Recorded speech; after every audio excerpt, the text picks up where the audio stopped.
Hola, ¿qué tal? ¿Cómo están amigos?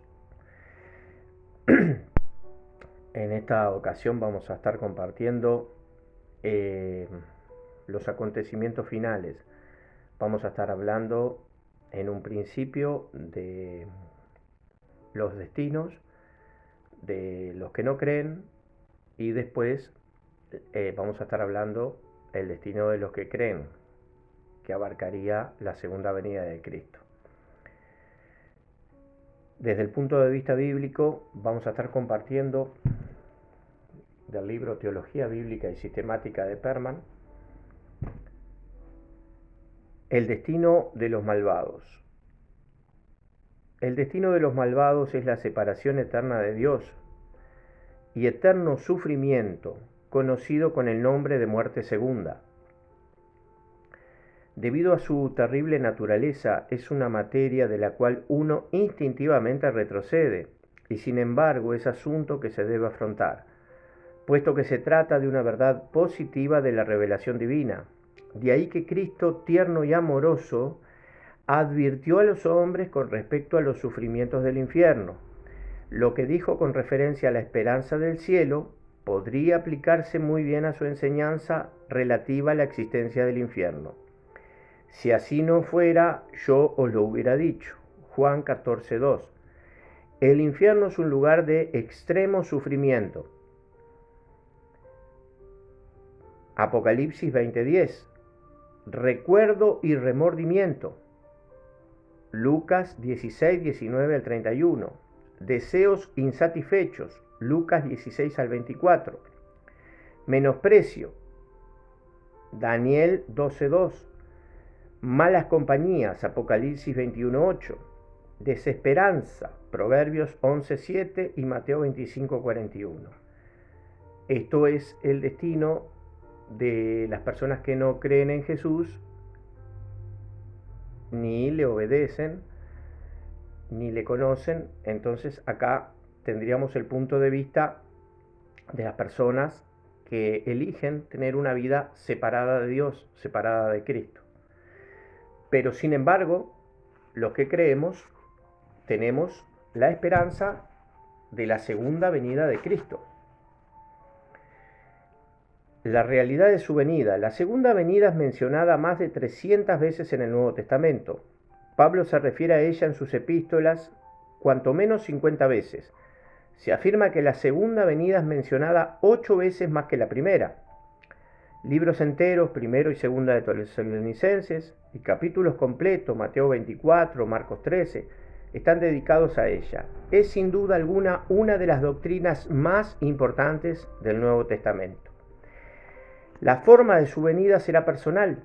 Juan 14:3, Hechos 1, 10, 11, Primera de Tesalonicenses 4:16, Apocalipsis 1:7, 22:7.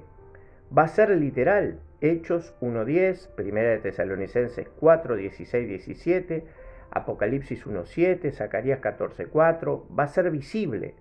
Hebreos 9:28, Filipenses 3:20, Zacarías 12:10 y gloriosa.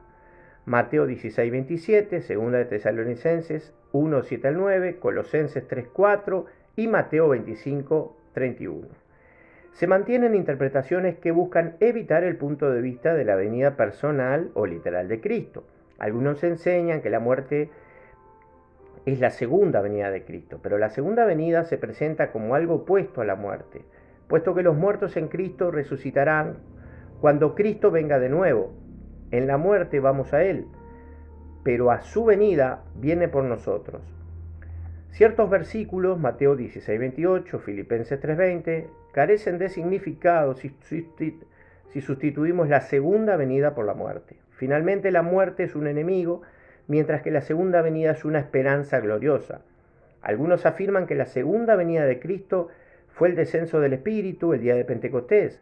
Otros enseñan que Cristo vino en la destrucción de la ciudad de Jerusalén en el año 70 después de Cristo.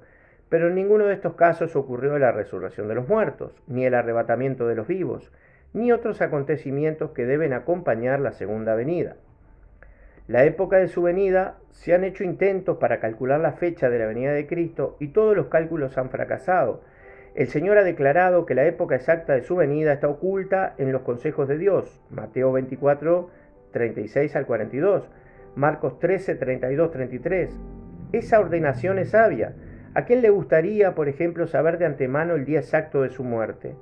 Dicho conocimiento tendería a perturbar a la persona e incapacitarla para los deberes de la vida. Es suficiente saber que la muerte puede llegar en cualquier momento, y por lo tanto uno debe trabajar mientras es de día, puesto que la noche viene cuando nadie podría trabajar.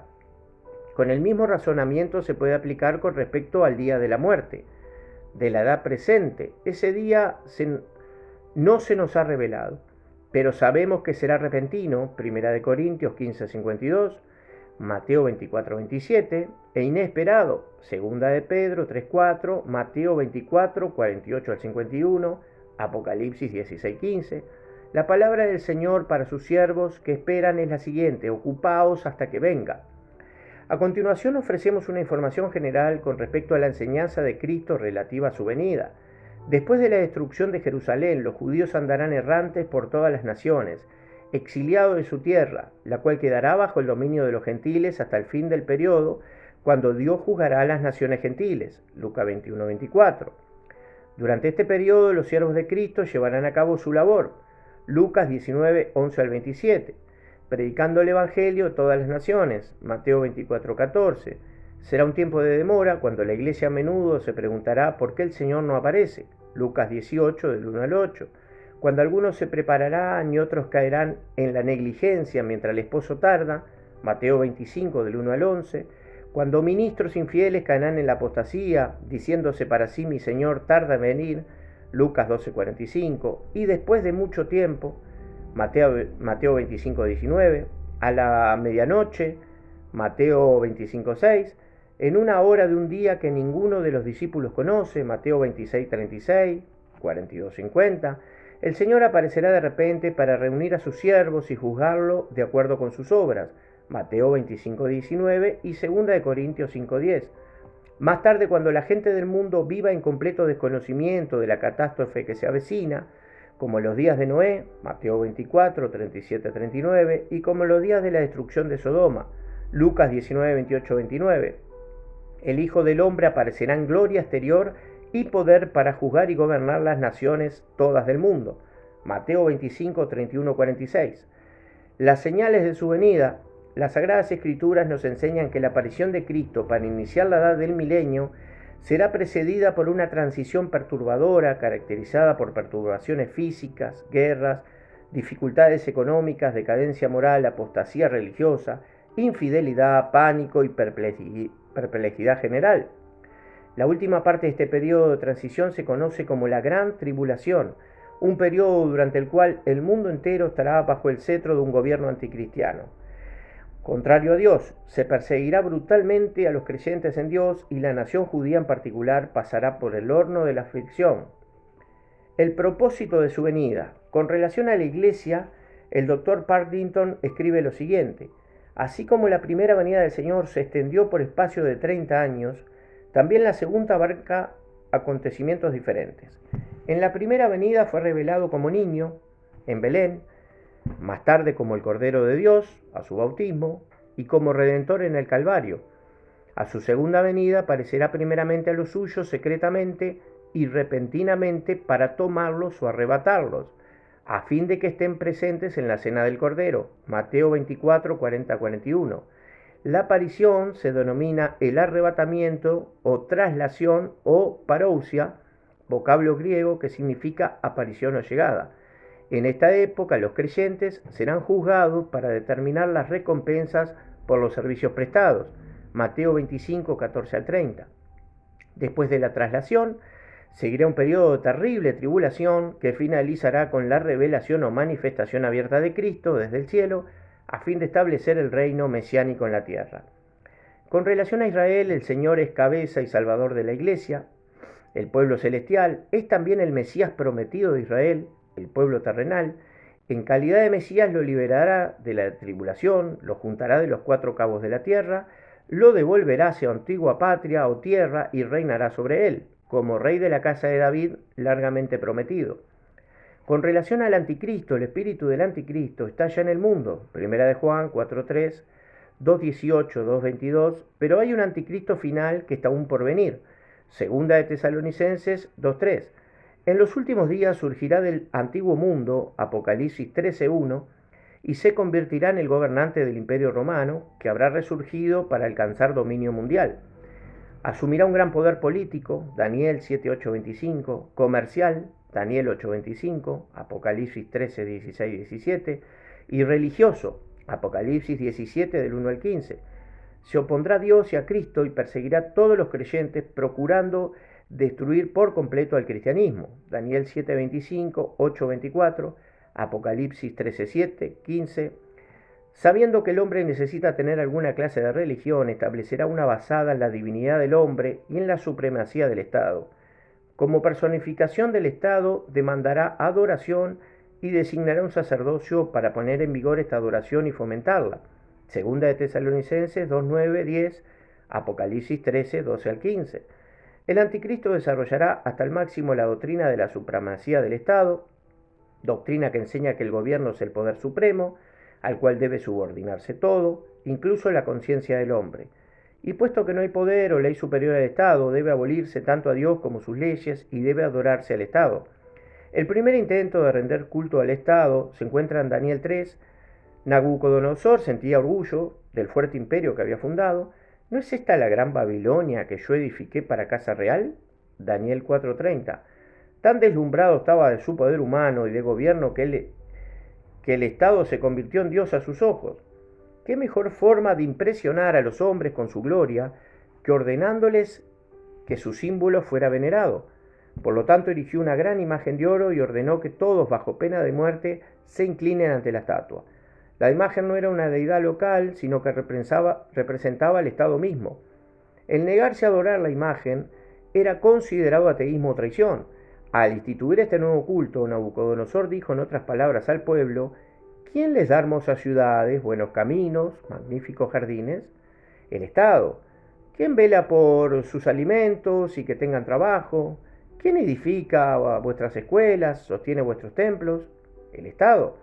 ¿Quién los defiende de ataques del enemigo? El Estado. ¿No es acaso el Estado una fuerza poderosa? ¿Qué digo? ¿Un Dios? En realidad, ¿qué otro Dios más grande necesita que vuestro exaltado gobierno? Inclinaos ante el símbolo de la gran Babilonia, y si Dios no lo hubiera humillado debido a su orgullo blasfemo, Daniel 4:28-37, Nabucodonosor quizás hubiera reclamado adoración para sí como jefe del Estado.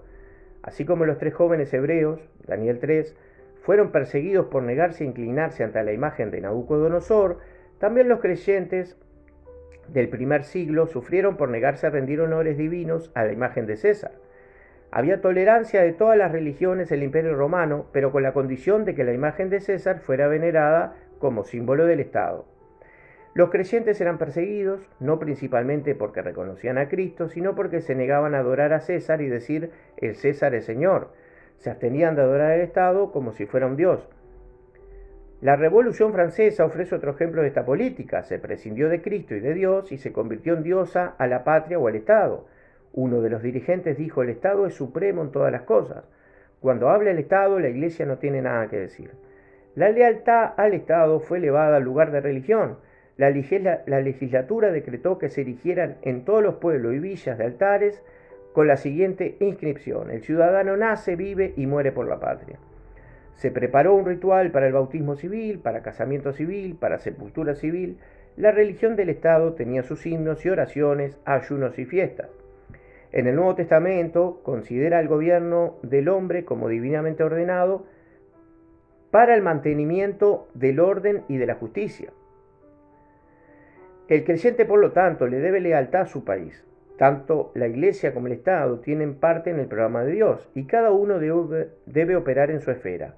Dios debe recibir lo que es de Dios y César lo que es de César.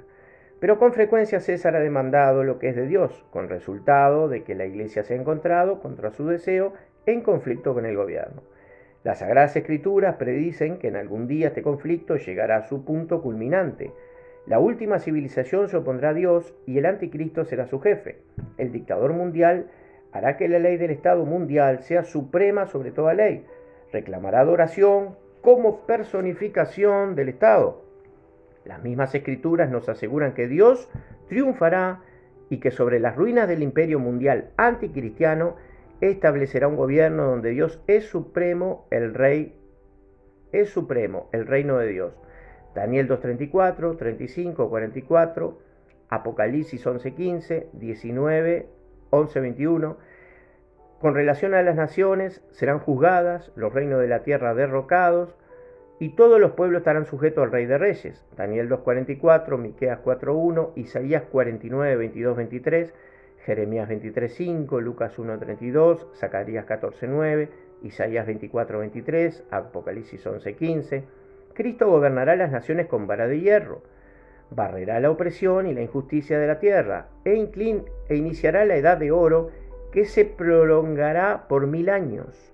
Salmo 2, 7, 9, Salmo 72, Isaías 11, 1 al 9, Apocalipsis 26.